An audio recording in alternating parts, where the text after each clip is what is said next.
Ako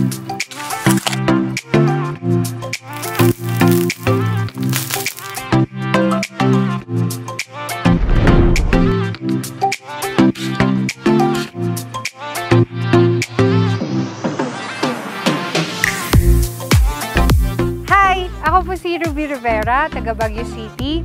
Ako po ay nagko-collect ng succulents and cactus. Ako rin po ay nagbebenta ng mga succulents for souvenirs po. Kaya libangan ko po at the same time negosyo ko po.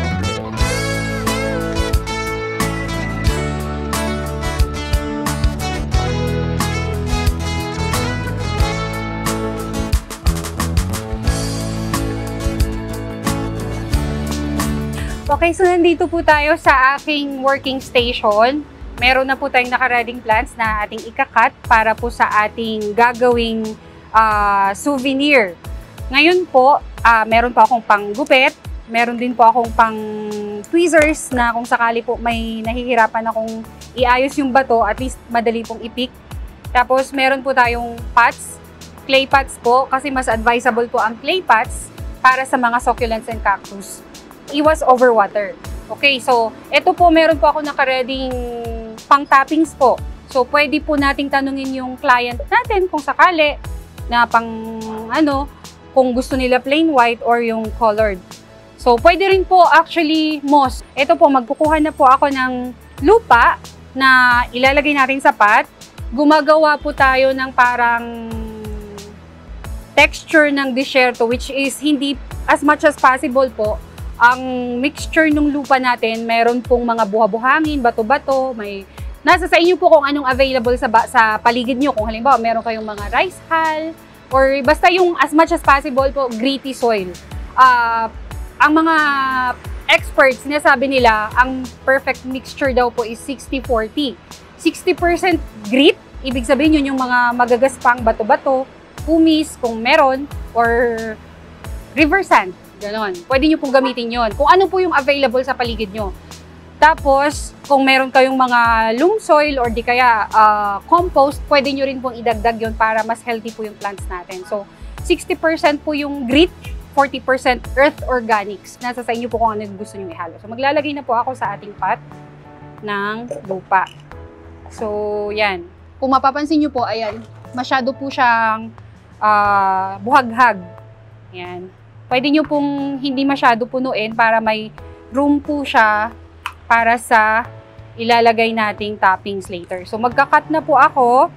Kung meron po kayong cinnamon powder, sabi nila, pwede nyo rin daw po i-dip para mag-heal agad yung wound ng plant. At the same time, rooting, parang nakakatulong po siyang mag-roots. So ito po, kahit ipatong mo lang po yan, ito pong specific plant na nasa tabi ko is Graptopetalum mendozae, which is napakadali po niyang i-propagate. Isa po siya sa mga must-have kapag nag-uumpisa kang mag-collect, kasi napakadali po talaga.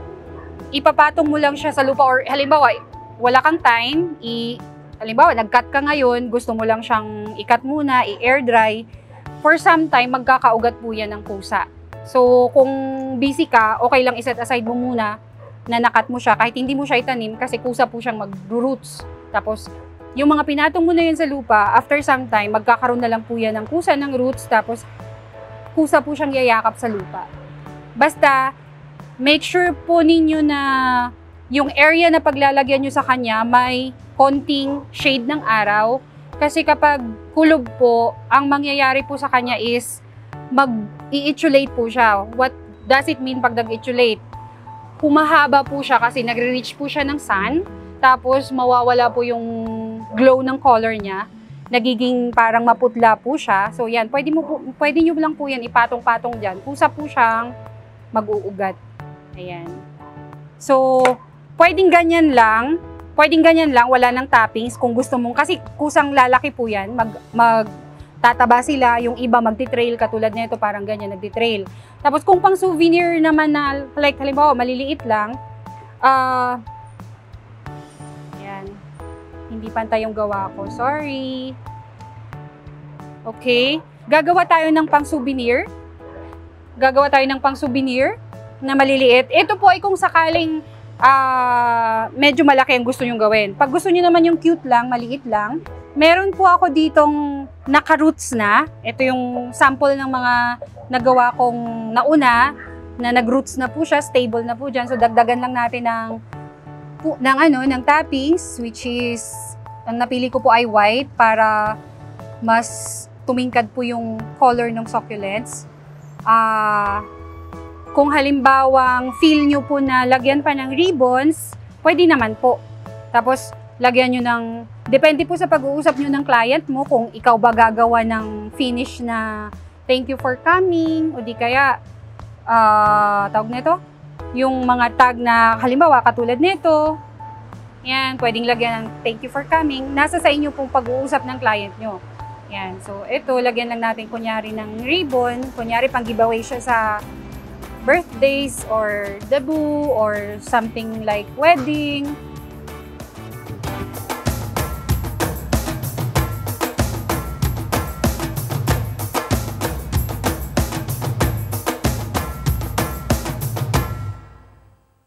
Nag-start po akong mag-collect ng succulent. Una po, parang stress reliever lang po. Hobby kasi mahilig po ako magtanim. Sa kakakolect ko po ng mga commons, dumating sa point na naghahangad na ako ng mas magaganda at yun na po yung mga uncommons. Hanggang sa napunta po pati sa mga rare. So, habang tumatagal po, dumadami yung gusto ko, medyo magastos. Una po kasi nalilibang ka po, tsaka masaya po pag yung sa pakiramdam mo, yung nakikita mo yung plants na gumaganda, lumalaki, napapalago at napapaanak mo po.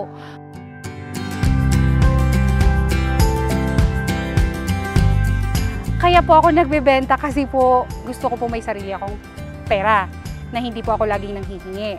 Pangalawa, gusto ko pong extra kita para may pambili po ako ulit ng panibagong variety na gusto ko. Kasi po, the more na lumalawak yung gusto mo, gumaganda mo, nagmamahal po. Kaya, kailangan mo ng extra income para pambili nun.